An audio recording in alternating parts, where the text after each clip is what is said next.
পিতাকে ধন্যবাদ, প্রভু যিশুকে ধন্যবাদ করি যে বাক্য পড়ছি সেই বাক্য যেন আমার হৃদয়ে গাঁথতে পারি এবং যারা পড়বে তাদেরও হৃদয় যেন ছুঁয়ে যেতে পারে। ঈশ্বরকে আশীর্বাদ, প্রভু যিশুকে ধন্যবাদ করি। আদি পুস্তকে 2:16 আর 17 পদ পড়ছি। আর সদাপ্রভু ঈশ্বর আমাদেরকে আদমকে এই আজ্ঞা দিলেন, তুমি এই উদ্যানের সমস্ত বৃক্ষের ফল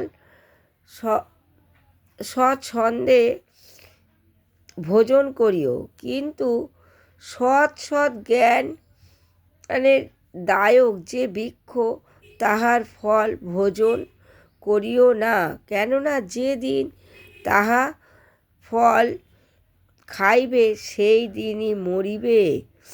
আমেন।